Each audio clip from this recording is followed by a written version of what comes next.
Welcome to the Pen Leader Podcast, where strategic leaders get straight to the topics, strengthening our awareness and sharpening our minds.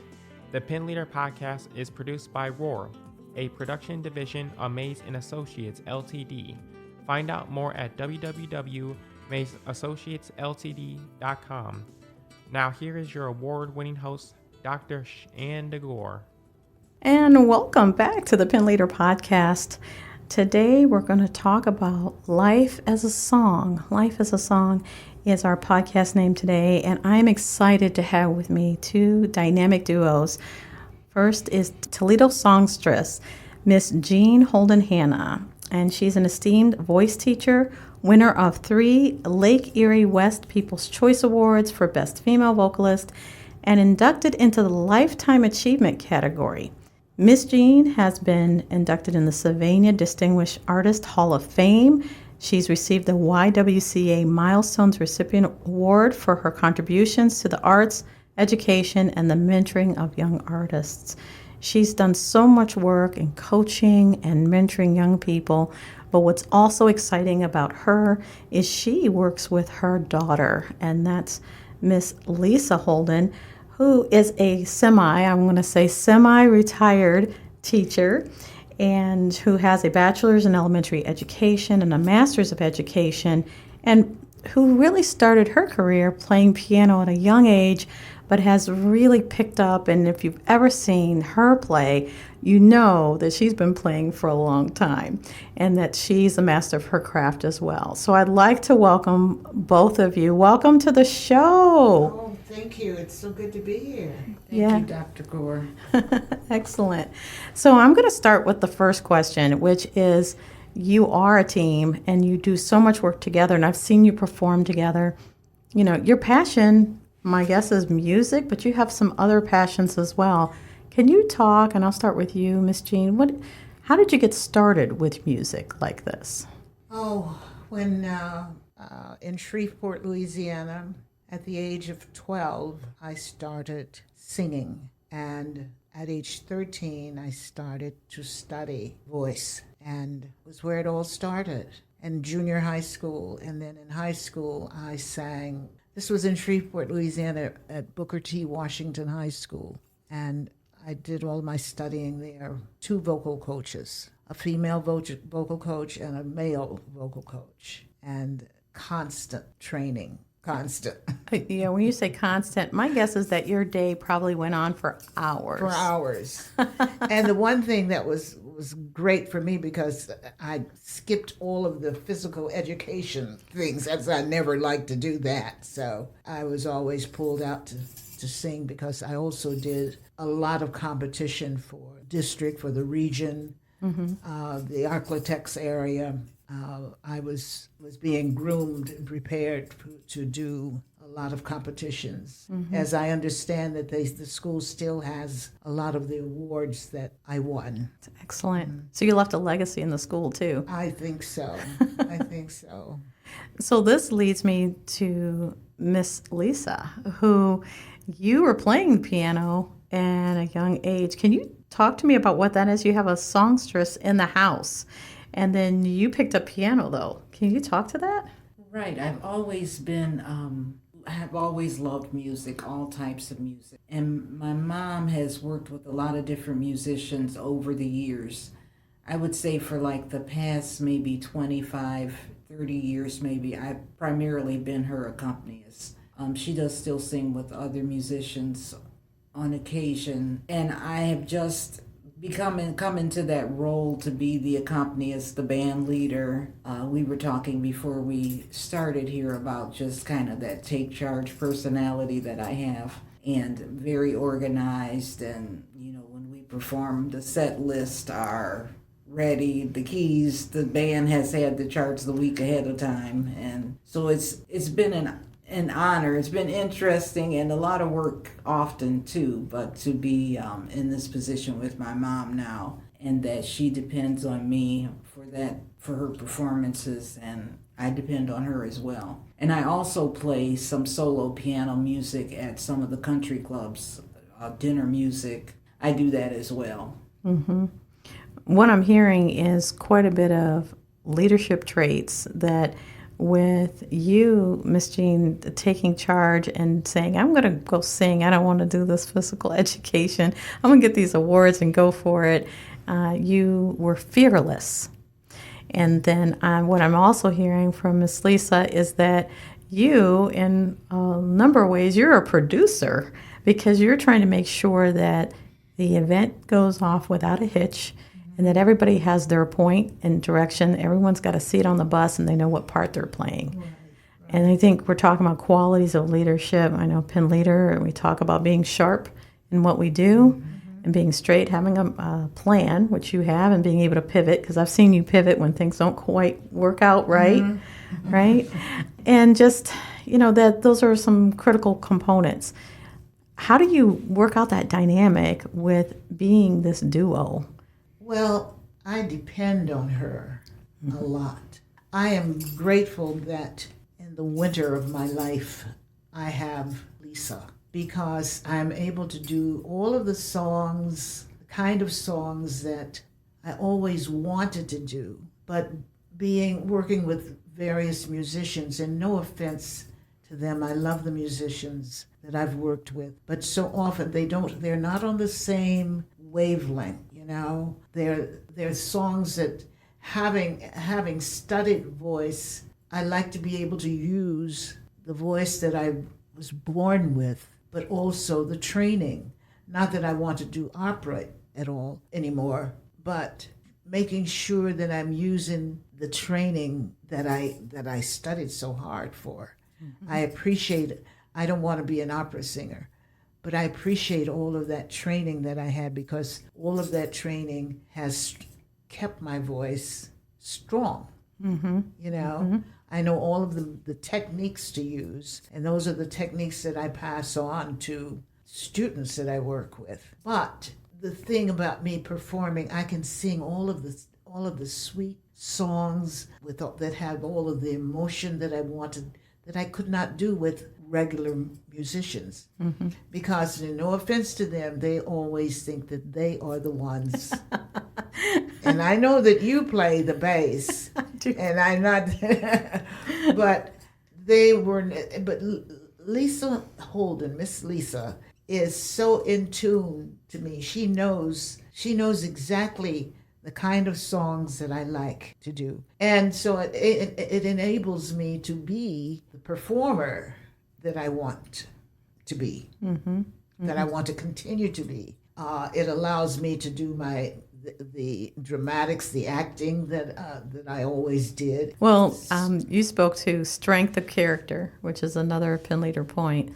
Strong, with understanding where and what you want to play. And you both working together, you get there as a team. Let's speak a little bit more about that coaching piece, because people are looking at you. I've gone to your performances. I've been blessed, my husband and I, and we see the humor, the fun, and I enjoy the show. It's not just the singing, it's actually the show. It's part of that.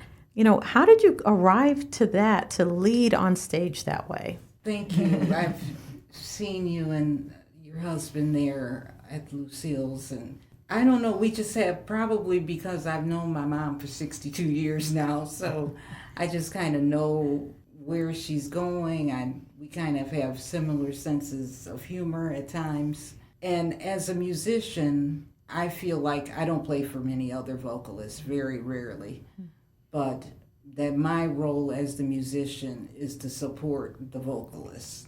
It's not for me to take solos. It's not for me to play over the top of the vocalist or solo while she's singing. And my complete role is just to be support. And also I have later in the years, as my mom is gracefully going into her latter years, taken charge of a lot of song selections. And I know what a fantastic voice she still has. And I try to pick songs that will really showcase her voice and showcase her talent. She's so talented. So, and then conveying that information to the musicians that this is what we're going to do and this is the way I want it to go. Mm-hmm. As musicians, I do not sing. I do not sing. And Sure. I've had people know. Anybody with the voice that you have for speaking can certainly sing. As I say to my students, if you can talk, you can sing, because that's all singing is talking with melody. It's that simple. I'm going to tell my husband when I'm in the car with him and he's trapped and he has me singing, I'm just saying, listen, I'm just talking with melody. That's right. I will make sure to work that. I can work that, right? You can work that. Okay. Yes. Can I quote you? Quote me. Quote me. But as a bass player, I actually need the singer. I don't like to do it without having someone singing because it's a guide for me. I can watch the singer where they're at. I'm holding down the beat, though. You have to understand. Now, the guitarist, that's a whole other matter. I have good friends that are guitarists, and they love their solos. I'm not trying to do a solo. I just really want to hold it down while we have that intermission. Right. So, and I think that's the role of music. Right. I do think that you have to know your part. Yes. Know your part. Yes. Talk to me about your mentoring, because people are watching you. You've coached so many people, putting you in that position as a leader in your field. What does that look like for you? It's like a learning also for me, for each person that I am blessed to work with, being that they're different. They're all different. I work with them according to who they are, what I see in them. And so I continue to learn with each student. I see something in them that I can help maybe to improve, but it's almost like it's a spiritual thing with me, with coaching someone. It's difficult for me to explain, but it's I say that it's my passion. It's my passion. It's a gift that I was given, and I enjoy sharing it. Of course, I get paid for it. And that's important. That's important. But I enjoy this. It's a blessing for me, and it's something that I do not take for granted. I don't take it for granted. I feel I used to tell parents, they would say, well, she's not doing so and so and so. I said, don't bother. Just bring her to me. Let me do this with her, because there's something very special in each little individual. And I have this prayer that I do before I work with a student. It's to guide me. I ask the Father to guide me, guide my tongue, guide my heart, because I don't want to say anything that's going to be detrimental to this precious being. And so, when we do a performance, if somebody does something that wasn't something that we worked on, we say, oh, that was wonderful. That was so wonderful. And when the next time they come into the studio, I say, now let's think about what you did, such and such. But I tell parents, don't ever ridicule that precious child, because it hurts. It hurts in here, and it stops the music. Music is so beautiful. And I would add, too, that in all the years, probably 50 years now, that my mom has been a vocal coach, some things she had a house on Collingwood that we sold, but I mean the letters, the gifts from students, and not every student is going to grow up to be a singer. I mean, face it. Right. But it's just like, we're going to send our kid to piano lessons. We're going to send our kid to guitar. We're going to send them singing lessons. But the letters and the thoughts and mementos from students, that how they had their self-esteem built up, how they just got self-confidence, how they were able to make more friends, how they got over that fear of being in front of people or taking a risk and doing something. And then another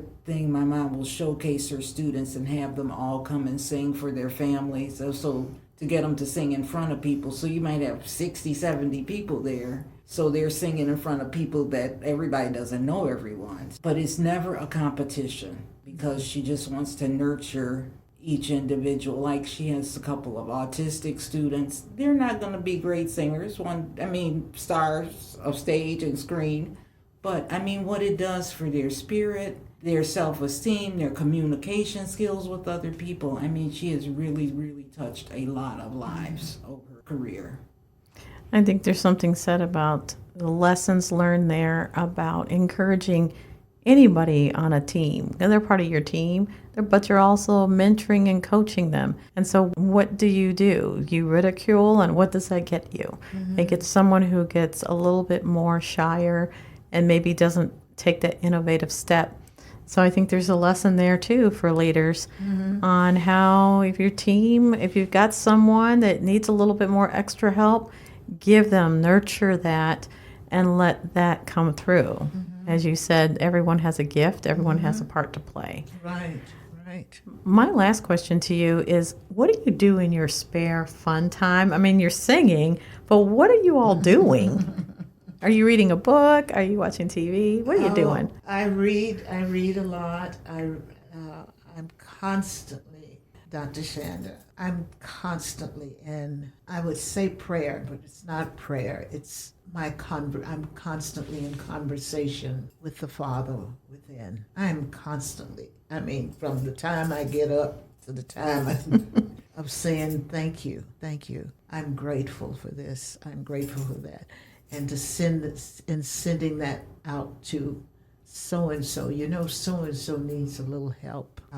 So-and-so over there, you know who I'm talking about. I can't think of their name, but you know who I'm talking about. They need help. And then I come back to me, and then I'm always sending it my daughter. Mm-hmm. So I'm talking with God the Father and his angels and archangels all day, off and on all day. It never stops.